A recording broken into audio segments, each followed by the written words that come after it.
C'est marrant parce que j'ai discuté avec mon intelligence artificielle préférée et elle m'a sorti une formule que j'ai trouvée très marquante pour le sujet que je voulais traiter. Elle me sort: ta réussite doit-elle devenir le tombeau de ton audace? C'est joli, hein, c'est poétique. Elle commence à comprendre un petit peu ce que j'aime. Je sais pas si je parlerais d'audace, quoique le mot est bien choisi, mais est-ce qu'il est assez clair pour traduire ce que je veux dire? On pourrait dire: ta réussite doit-elle devenir le tombeau de ta liberté d'être, de ta liberté d'expression, de ton originalité, de ta personnalité, de ton authenticité, si le mot n'était pas biaisé, à force d'être trop employé à de mauvais endroits. En tous les cas, ta réussite doit-elle être le tombeau de quoi que ce soit, en fait? Qui dit qui tu es? Donc, quelque part, ton propre tombeau. On peut pousser jusque-là. Ça parle de quoi? Si on parle en termes de ressenti, ça parle de l'impression que tu peux avoir de jouer un personnage. Et souvent, ça arrive à un moment où on a eu une certaine forme de réussite, même à petite échelle. Par exemple, tu as lancé une offre, il y a eu quelques ventes, tu te dis: ça y est, je suis lancée, ça existe vraiment, mon entreprise, elle existe, mon offre, elle existe, je peux commencer à impacter, je peux commencer à faire mon métier. Et même à ce niveau de réussite, qui est le tout début, il y a quelque chose qui se produit, qui est une espèce de fixateur. Je fais un mouvement d'aérosol comme si c'était un fixateur de maquillage, tu vois, ou un fixateur de fusain pour un dessin. Mais c'est un peu le principe. Il y a quelque chose qui vient se diffuser en toi, comme ça, et qui dit: ok, puisque ça marche, c'est le bon chemin, c'est la bonne méthode, c'est la bonne façon d'être. Et du coup, on fige ça et on le garde pour avancer. Quelque part, c'est bénéfique parce que ça t'apprend, ça fonctionne, ça fonctionne pas, on garde ce qui fonctionne et on avance. Et c'est d'ailleurs une règle qui est très relayée en termes de coaching business: faire ce qui marche et plus faire ce qui marche pas. C'est mécanique. Sauf qu'on oublie quelque chose à cet endroit-là, c'est que, ok, mais si je me retrouve plus dans ce que je faisais hier, si j'ai évolué. Et dans l'accompagnement en priorité, mais dans d'autres endroits aussi, je vais englober avec 3 secteurs. Si t'es accompagnant, notamment dans tout ce qui est développement personnel, spirituel, il y a développement. Si t'es artiste, par définition, toujours en recherche de réinvention, si t'es engagé dans un projet associatif, politique, et donc t'es toujours en train de retravailler tes idées, en fait, si tu sors... C'est quoi cette musique? C'est une pub. Amazon m'a eu avec une très bonne musique dans sa pub, j'avoue. Je disais, si t'es dans une démarche professionnelle qui induit qu'il va y avoir une évolution de ta part et que tu veux garder cette liberté, peut-être que t'as quitté justement une situation professionnelle dans laquelle t'étais bloqué dans ton développement et dans ton évolution et dans lequel t'étais dans un carcan comme ça enfermé. Et t'arrives dans l'entrepreneuriat ou dans l'art ou dans la politique, en tout cas dans une situation indépendante, et tu te dis: ça y est, j'ai de la liberté, et tu commences à agir et il y a des choses qui marchent, et là tu vas t'enfermer dans un carcan de faire ce qui marche, ne pas faire ce qui marche pas. Ça te laisse plus tant de marge de manœuvre, parce que si tu regardes cette mécanique-là et que tu la suis de manière unique, c'est-à-dire qu'il n'y a que ça qui est suivi et il n'y a pas de variation et il n'y a pas d'ouverture à d'autres mécaniques qui peuvent être hybrides. Parce que je dis pas qu'il faut pas suivre ce qui marche. Au contraire, il y a une vraie valeur à ça. Effectivement, on suit ce qui marche de manière répétée, on garde ce qui marche pour comprendre comment ajuster et améliorer. Mais quid de quand j'ai évolué personnellement et que quelque part je me suis enfermée dans une image, une démarche qui ne me ressemble plus. Et ça, on le voit beaucoup, et on le voit chez beaucoup d'entrepreneurs, et même chez des entrepreneurs qui ont eu des grosses réussites, qui ont une entreprise florissante, et qui sont en crise de sens parce qu'ils se reconnaissent plus dans ce qu'ils font. Parce qu'ils sont enfermés dans un personnage. Et quand je dis personnage, du coup, ça veut dire dans une image de marque. Ils ont l'impression d'être prisonniers de ça. Parce que si demain, je fais quelque chose de complètement différent, eh bien mon identité ne va pas être reconnue par mes clients et par mes prospects et par mon audience. Et du coup, est-ce que je vais pas perdre leur confiance? Et comment est-ce que je vais pouvoir faire la transition? Une transition qui paraît assez massive, parce que j'ai envie de ce décalage, j'ai envie de changer de posture, j'ai envie peut-être de changer de message, peut-être même que j'ai envie de changer de cible. Comment je fais cette transition alors que là, on a un truc qui marche et qui me parle plus tant. Et du coup, on est dans un truc où on n'ose pas trop dire qu'on a changé intérieurement de peur de tout casser. Évidemment, là, ça concerne des profils, et je pense que tu vas tout de suite savoir si t'es dedans ou pas. Si tout ce que je te dis, ça te paraît absurde et que tu dis, ben non, c'est mon entreprise, ça marche, je continue, j'automatise, je mets d'autres gens sur le coup et je m'extrais de ça, puis je vais faire autre chose, ou alors c'est ok parce que j'ai ma vie à côté, ou je suis moi, et il y a des gens qui n'ont pas de problème avec cette espèce de dissociation-là. Moi, les profils que j'accompagne beaucoup, c'est des personnes qui ont un problème avec cette espèce de dissociation et qui ont besoin que le projet qu'ils portent, il fasse sens avec qui ils sont et qu'il y ait cette forme d'alignement, de parallèle, de connexion. Ouais, c'est le meilleur mot. Qu'il y ait cette forme de connexion entre ce qu'ils sont en train de mener, de construire, de partager, de transmettre et ce qu'ils ressentent vraiment intérieurement. Il y a une notion d'engagement chez les personnes que j'accompagne. C'est engagement envers soi, engagement envers le client, engagement envers, en fait, beaucoup des idées, des valeurs, des ressentis parfois. Il y a cet engagement d'alignement envers quelque chose qui n'est pas nécessairement palpable et qui n'est pas que de l'ordre de la rétribution financière. C'est pas simplement je fais un truc qui marche parce que il y a de l'argent qui arrive en retour. C'est je fais un truc, oui, qui est rentable, mais je fais aussi quelque chose, décidément cette pub, ils veulent absolument que j'écoute, mais je fais aussi quelque chose qui me permet de me sentir à ma place, utile, de porter ma voix à un endroit où j'ai l'impression, en me couchant le soir, que j'ai fait quelque chose qui était important, qui avait du sens, qui emmenait le monde dans lequel on vit au bon endroit, à mon échelle. Et ça se fait, oui, en suivant des mécaniques qui fonctionnent, mais pas que. Ça se fait aussi en suivant d'autres mécaniques qui sont plus subtiles et qui concernent à la fois l'individu et à la fois l'expression de cet individu à travers une entreprise. Et là, pour le coup, quand je dis entreprise, j'ouvre mon champ progressivement, tu vois. Quand je dis entreprise, je parle pas simplement d'une entreprise au sens littéral du terme, mais d'une entreprise au sens de projet entrepris par quelqu'un. Et il y a vraiment cette notion d'engagement qui va être de plus en plus présente dans mon ciblage, des personnes engagées dans un projet. Et c'est ça, pour moi, les entrepreneurs, c'est pas simplement ceux qui ont déclaré une entreprise et qui vendent des produits, mais c'est des gens qui entreprennent un projet, qui envoient un message, qui incarnent quelque chose. Les gens qui diffusent des idées à travers peut-être, oui, des produits commerciaux, mais peut-être simplement leurs paroles, peut-être simplement leurs œuvres, peut-être simplement leur présence, peut-être leur réseau. En fait, tout ça pour moi, ça va former les entreprises que j'ai envie d'accompagner aujourd'hui. Et j'ouvre ce champ-là parce que finalement, le sens de ce que je fais a toujours été davantage d'accompagner à créer de l'impact autour de soi, plutôt que simplement créer une boîte dans laquelle on donne quelque chose en échange d'autre chose. Oui, c'est chouette, parce que pour moi, c'est une forme d'expression. Et pour moi, c'est une forme artistique. Et pour moi, c'est une forme de transmission.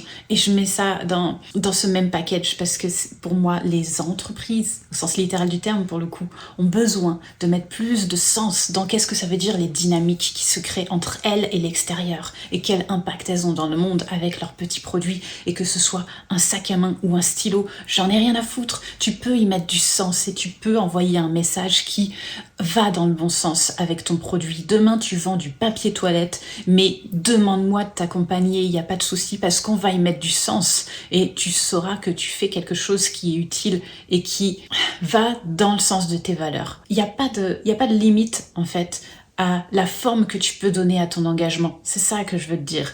Et il n'y a pas de restriction à la forme qu'elle peut prendre par rapport à l'engagement de départ. Où que tu sois, quoi que tu fasses, tu peux mettre de ton engagement dans ce que tu fais si tu le décides. Et ça, c'est vraiment J'ai fait une énorme digression. C'est vraiment le sens de ce que j'ai envie de partager. Et mon point de départ, c'était ça. C'est pas une digression qui m'emmène hors dehors du sujet finalement, parce que ta réussite doit-elle devenir le tombeau de ton audace, de ta vérité. En fait, c'est plus proche de ce que je veux dire. Et comme là, je suis émotionnellement bien travaillée parce que y a ma banque qui m'envoie des attaques et qui clôture mon compte par vengeance. Je t'ai certainement fait une vidéo, je sais pas si je l'enverrai après, avant, mais en tout cas, il y a une vidéo sur le sujet qui parle de cette anecdote personnelle qui n'est pas si personnelle que ça au final, qui touche au collectif. Mais là, je suis émotionnellement bien bousculée parce que j'estime avoir été attaquée et attaquée dans mon sentiment de justice et de vérité. Et en fait, du coup, je suis au bon endroit pour faire une vidéo qui ne se contente pas de suivre le petit plan que j'ai sous les yeux là. Qu'est-ce qu'on doit sacrifier pour réussir Est-ce qu'on doit se sacrifier pour réussir? Moi, je suis persuadée du contraire, j'ai toujours défendu le contraire et j'ai toujours défendu des modes d'entrepreneuriat qui ne sacrifiaient rien à qui tu étais et à ce que tu voulais dire. Et j'ai toujours défendu l'idée que, au contraire, si oui, quand tu suis des mécaniques logiques de vente, tu aboutis à de la vente, non, ce n'est pas le seul moyen de réussir. Et il y a une voie, et il y a plein d'exemples qui montrent que ça marche, que c'est possible et que ça existe. Il y a une voie dans laquelle tu peux simplement t'accrocher à ce que tu crois viscéralement et l'inclure à l'intérieur de tes process. Et surtout, ça marche très très bien avec les notions de branding et d'image de marque. C'est pour ça que longtemps, ça a été ce que j'ai travaillé en priorité. Et ça continue d'être quelque chose que je travaille en priorité, juste je mets d'autres mots dessus aujourd'hui. Aujourd'hui, je vais parler de donner forme à ta voix, VOIX. Je ferai pas de jeu de mots pourri ici, pitié. Parce que le jeu de mots, je pense, trahirait la profondeur de ce que je veux transmettre. Aujourd'hui, je vais parler plus du message que de la rentabilité, mais pour moi, les deux fonctionnent ensemble.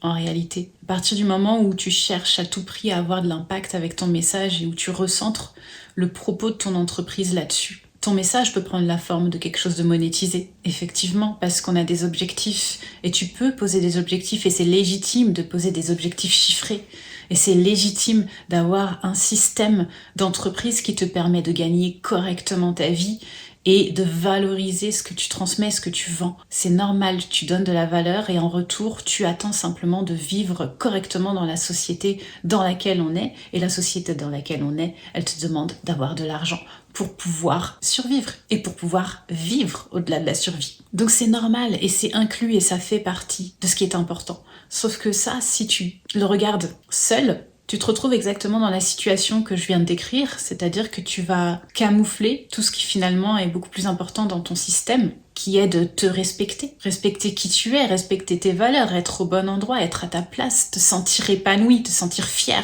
Et ça, si c'est pas présent, ça vient saboter tous tes efforts, parce que d'une manière ou d'une autre, tu vas t'écrouler.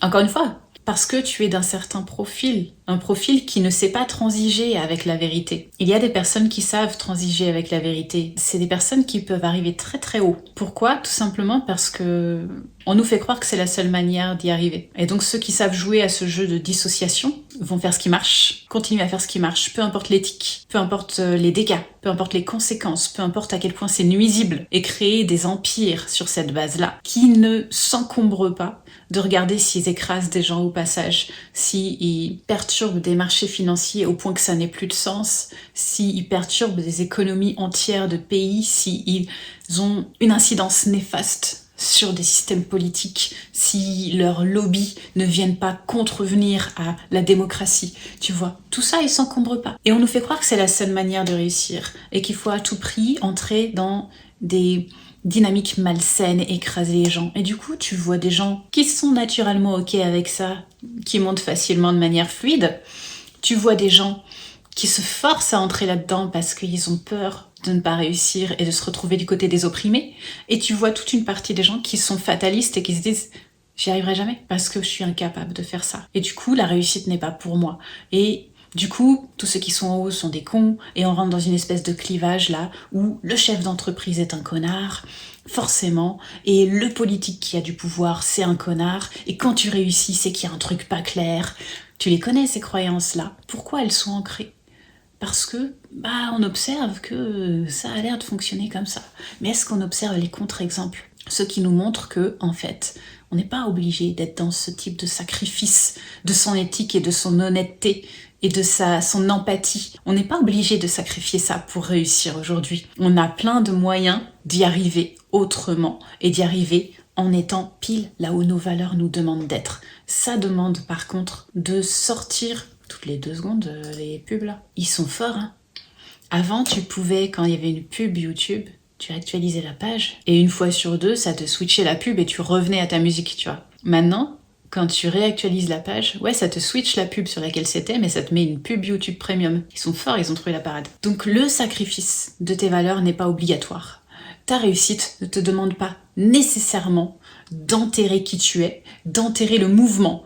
Tu peux te dire, tiens, à tel moment j'ai représenté ça, et j'ai incarné ça, et c'est ça qui a été valorisé par mes clients et c'est pour ça qu'ils sont engagés. Et en fait, c'est une illusion de croire que les personnes ne vont pas pouvoir bouger avec toi. Effectivement, ce sera peut-être pas la même base client. Il y a des process à mettre en place, il y a des transitions à mettre en place pour que l'écosystème fonctionne, peut-être ne pas perdre une part de marché, peut-être en créer une nouvelle, ou alors la faire doucement bouger. Il y a différentes manières de faire en fonction de qui tu es, en fonction d'où tu en es, en fonction de ce que tu as déjà mis en place, en fonction de c'est quoi ton écosystème et vers lequel tu veux aller. Mais cette transition-là, elle est tout à fait possible et tu n'es pas emprisonné dans ce que tu as mis en place et ce que tu as été un jour qui serait censé être quelque chose d'immuable jusqu'à la fin des temps.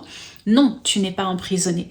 Tu peux te dire, tiens, voilà la cible que j'ai accompagnée, c'était incroyable, c'était génial, aujourd'hui j'ai envie de bouger, j'ai envie de changer de cible, mais qu'est-ce que je fais de ce vivier-là, qui est encore à l'écoute, qui attend encore quelque chose? Il y a plein de solutions. Tu peux déléguer, tu peux faire une branche de ton entreprise, tu peux proposer quelque chose qui doucement va dans la direction où tu souhaites aller. Tu peux mettre en place des produits automatisés qui nourrissent ces prospects-là avec quelque chose dont ils ont besoin, qui reste relativement fixe, et décider de te concentrer sur une autre part de marché. Tu peux aussi, c'est possible, un peu plus rare, mais possible, créer un effet de rupture qui en fait va emmener une part de ces personnes avec toi dans ta nouvelle démarche. Et dire là, à partir d'aujourd'hui, paf, on fait autre chose. Mais regardez comme ça concerne une partie d'entre vous qui va être sensible à ça, à ça, à ça. Et venez à cet endroit-là, dans ce nouvel espace, parce qu'on va parler de ceci, ça. Tu emmènes avec toi les personnes concernées. Et c'est ok de laisser des gens derrière